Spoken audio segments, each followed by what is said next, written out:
Hello folks, thanks for joining me today in another one of my series on SHTF Medical. And today I want to teach you about the Poultice. Now, I wrote an article for American Contingency about the Poultice the other day, and I wanted to make this video as kind of an accompaniment to go along with that, but also I felt a little constricted by writing. I was more comfortable making a video because I can show you more things and demonstrate more stuff. So that's what I want to talk about today is a poultice. Now, a poultice was used in ancient times, and you may have seen it in movies or heard reference to it, but it's the act of taking something, usually herbs or mud or clay, and mixing it with water and kind of making a paste and smearing it onto a wound. And a lot of the old medical stuff is a little wacky, like bleeding and leeches and things, but the poultice is actually one they got right, and there's some real good solid science behind it. There's also some myths and stuff, which I will address here a little bit later on.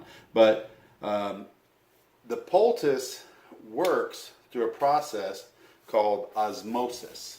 And the definition of osmosis, and forgive me, I'm going to read, is a process by which molecules of a solvent tend to pass through a semi-permeable membrane from a less concentrated solution into a more concentrated one.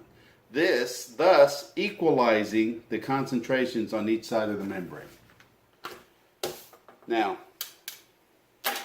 I'm sure that's crystal clear to all of you now, but let me do a couple visual demonstrations to show you. So in the textbooks, when you talk about osmosis, there's a kind of a classic test that they illustrate, and I'm going to stick that in right here somewhere and talk over it. So what you do is if you take a vessel and you split it down the middle with a semi-permeable membrane. And what that is, a membrane is just like a partition or a piece of cloth or something.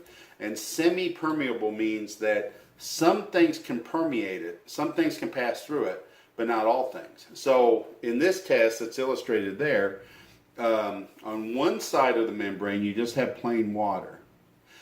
And on the other side of the membrane you have a solution. And a solution is a liquid that has a solute mixed in with it. In this case, a solute is anything that will mix into water and dissolve into it, so or whatever liquid. So in this case, our solute is salt. So on one side of the membrane you have regular water, and the other side of the membrane you have salt water. So you fill it up, and of course, as the water molecules can pass through the membrane, but the salt cannot. So initially, the two levels in the container are the same. But what happens is in nature, when you have a solution like that that is concentrated, and you have another one that is less concentrated, they seek to equal the concentration out. So what will happen is that plain water will pass through that permeable membrane into that salty water to try to even out the concentration. Or if you can imagine, one side is plain water and the other side is a very strong Kool-Aid. It wants to make the concentrations the same on both sides. So the water will pass through, and the level on the saltwater side will rise because that osmotic pressure will pull that through. And osmosis is an action that takes place a lot inside the human body. So for the sake of argument today, we're going to say that the human skin is a semi-permeable membrane. Now people argue it's not, it's a selectively permeable membrane, but just for what we're talking about, we're going to say it is, because it doesn't matter that much. When you go swimming, and you go swimming in fresh water, if you're in there for a long time, or if you spend a lot of time in the bathtub, when you get out, your fingers and your toes are very pruny.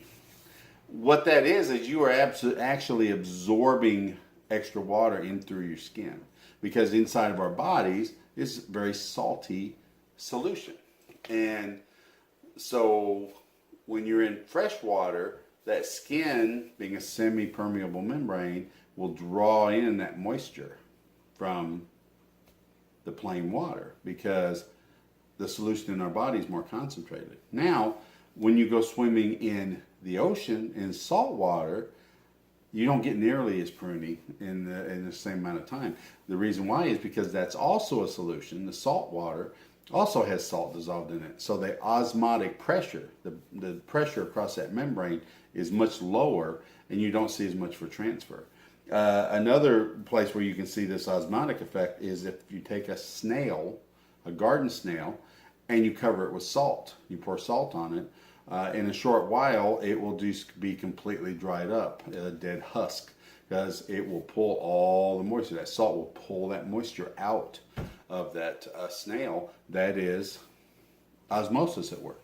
So I did another little experiment here, and to illustrate what we're talking about is if you have an abscess. So if you have an abscess or a boil or even an insect sting, what you'll have is a pocket with extra fluid in it. In the case of an abscess, it's infected fluid. In case of an insect sting, you might have that poison in there, and you've got more fluid to the area. And what happens is that area swells. And when it swells, it pushes on nerve endings. And that's what causes pain. That's why if you have an abscess tooth, you have a lot of pain because you have a lot of nerves in your mouth. And as it swells and it presses on those nerves, it hurts. It's painful. So by putting a poultice on an abscess, the osmotic pressure, because you're putting, a poultice is a very concentrated solution. So you put it on your skin, and where your salt inside your body, your salt water, your blood, your plasma is less concentrated, it will pull that out and it will lower the amount of swelling in that abscess, which will do two things. One, it relieves pain because it's not pressing on those nerves. And two, when it pulls that fluid out, it's also pulling the bacteria out in the fluid. And so it will eliminate some of the bacteria in there and it'll speed healing. And help your body fight that infection off easier. So here's a little experiment I did to demonstrate how you can use a poultice to deal with an abscess. Okay, folks, so I wanted to put together a little experiment to show you how osmosis works in the case of a poultice. And so this is what I've got for you today. This is an egg. Now what I've done is dissolved the shell off of the egg. So now what's left is the semi-permeable membrane that lies underneath the shell. And then the yolk and the white and all the other egg parts inside. This is basically a abscess or a pocket of infection. It's very taut, it's firm, it's swollen. So you've got all that pressure in there, it's pushing on nerves, and it's causing a lot of pain and discomfort. So we're going to apply a poultice to this. Now, I'm not going to physically put a poultice on this because this membrane is very delicate and it'll just break. Well, I'm going to do the same thing though. This is molasses, which is a very concentrated sugary solution. Basically, very, very similar to what we're going to make later in a poultice. And you could use molasses in a poultice. So what I'm going to do is float this egg in that molasses. We're going to let that sit there for a while, and you're going to see the effect of osmosis on this. That molasses will draw out the fluid from the inside of the egg and relieve some of that pressure and pull some of that infection and stuff out of that egg. So we're going to leave that. We'll come back and check on it later. We left our poultice on overnight. So let's see what our abscess looks like. As you can see, it's a very different situation now. If I can get this out without tearing it. The egg is noticeably shrank. You can see it's wrinkled up now. And the skin is loose. So this is what would have happened with our abscess. A lot of that infection stuff would have drained out. Trying not to drip molasses all over the house. Now, a lot of that infection and drainage is gone. It's loose, so you don't have all that pressure pushing on those nerves, and just a little bit overall relief as far as pain and stuff goes. So that's what our poultice will do to an abscess. Okay, so now I hope you understand better how osmosis works with a poultice. So there actually is some science behind the idea of using a poultice. Now, so let's talk about how that affects us and how we can use a poultice. So you kind of understand now the process of the poultice. It's not injecting into your skin, it's pulling out from your skin. So I've seen videos and seen people, a lot of these herbal healers and things, who will, say that they're using certain plants, different poultices from different roots and different berries and plants, and that has all kinds of magical effects, and it'll, increase your blood flow, or, make you have a longer lasting erection, or whatever the hell craziness that they attribute to it.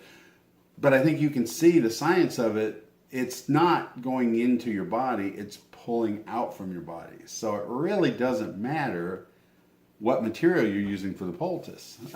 You can dissolve clay or mud or molasses, but the most common is probably sugar. Now, salt's popular too, but the thing about salt, if you get a very high salinity and you get too much salt, it can really irritate the skin.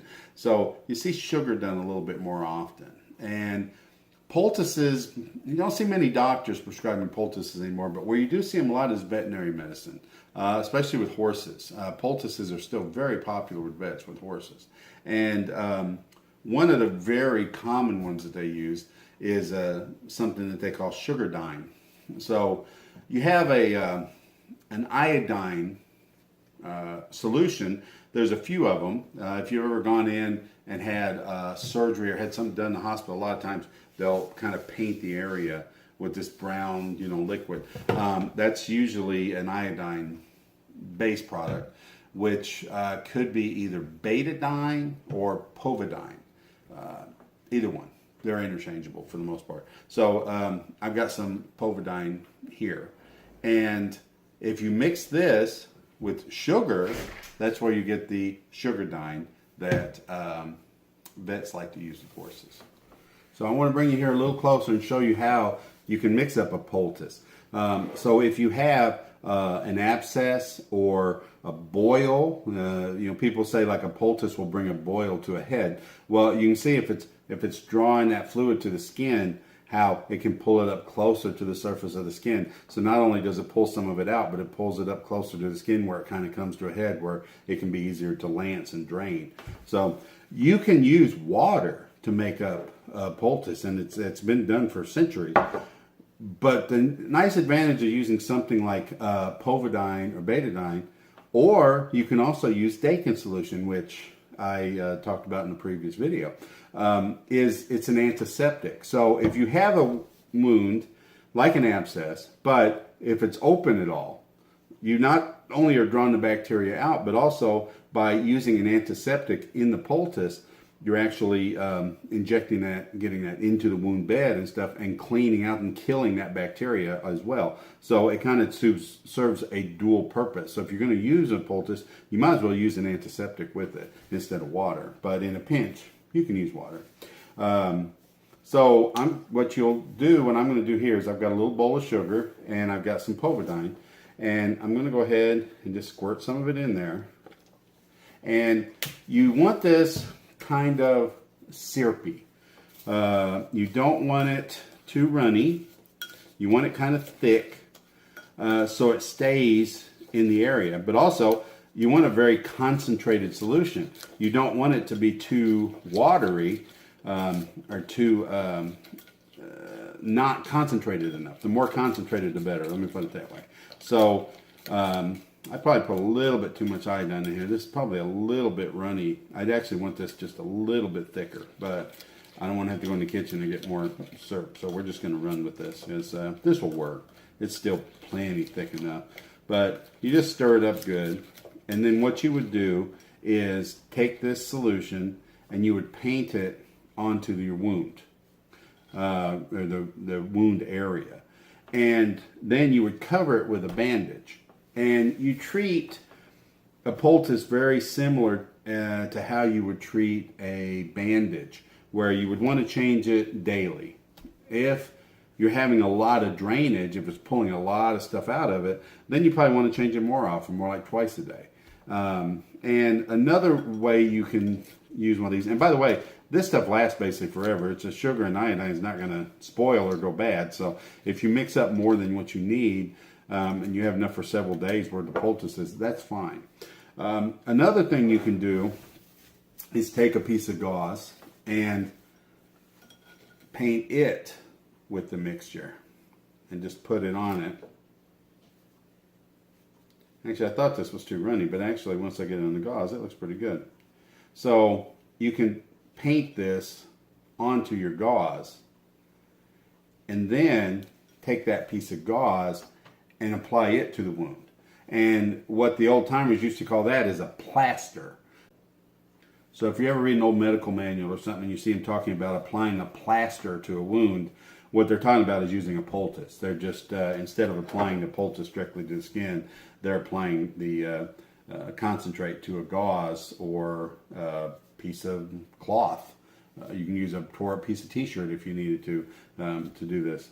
I've read about some weird stuff being used in poultices. Back before the turn of the century, in Ireland especially, I was reading about an article where they used to use like bread. They would mix like bread in with water and use that as a poultice, which I guess if it's a solute, as long as you're making a solution of something, it would work. Another common thing you hear people say is about using a potato. Taking a potato, cutting it in half, and putting it on a boil to raise it through the head. There's actually some logic in that, and that will work. Potato is full of starch. And, you know, if you take a potato, it's very liquidy. If you squeeze it, you get a lot of juice out of it. And it's a very starchy juice. They take that starch, and they can actually, and I don't know the whole chemical process, but they can actually pull sugars out of that. So there are factories that take in potatoes and make sugar out of the potatoes. And so that starchy liquid in there is a very concentrated solution. So when you take a potato and cut it in half, if you feel it, it's very moist, it's very wet. So by taking that half of that potato and, you know, taping it to a wound, you've essentially applied a plaster or a poultice to the area. So once again, the old timers kind of had that right. A potato will help to draw infection out of a wound. Before I close up, I'll just tell you, now that you understand the science of it, you can kind of understand how you can use this other ways. I personally have done it myself and suggested to friends, if they have a toothache, you know, if it's Saturday morning and you wake up with a raging toothache, you can't get to a dentist until Monday or later, what you can do is take a little piece of gauze, like these 4x4s, or they make them smaller, it's a 2x2, that's usually better. But you take a little piece of gauze like this and you put salt in it and then just fold it over and place it in your mouth, in between your gum and your cheek, and just hold it there, sort of like a little chew of chewing tobacco, and hold it on that spot. And after a while, you'll start to get some immediate relief, because that salty concentration up against your gum acts as a poultice, and it pulls that infection out of there. It pulls a lot of that fluid out, and that swelling will go down, that abscess tooth, and it'll stop pressing on the nerves as much, and you won't have as much pain. Another way I've done a similar thing is with earaches, and of course you cannot apply a poultice directly in the ear, but what I have done is mixed up some very salty water or saline. Usually I would start with normal saline and just add additional salt to it, and then put that in the ear. I've done that myself, and I've recommended it to friends who have gotten relief from it. But if you're having an earache, you take that and you put it in the ear canal, and then you put a piece of cotton ball in there to plug it up to hold it in there, and just let that salty water dwell in that ear canal, and it acts as a poultice, and it'll pull that infection out of the inflamed area and alleviate some of that pressure on those nerves and give you some pain relief. So that's my spiel on poultices. They're pretty versatile. You can do a lot with them. And in a SHTF scenario, it's a very simple, effective way to deal with an infection, an infected area that's inflamed. Your body will fight off most infections. You really don't need to put antibiotics on every time you have a little infection or an insect sting or something like that. But putting a poultice on and reducing the amount of bacteria in the area and then reducing the amount of infection will help your body to fight it off better. So thanks for joining me today. I appreciate y'all. If you like what I'm doing, like, share, and subscribe. That'll help me grow the channel, give me the ability to do some more. And check out American Contingency if you want to see more stuff like this. Thank you.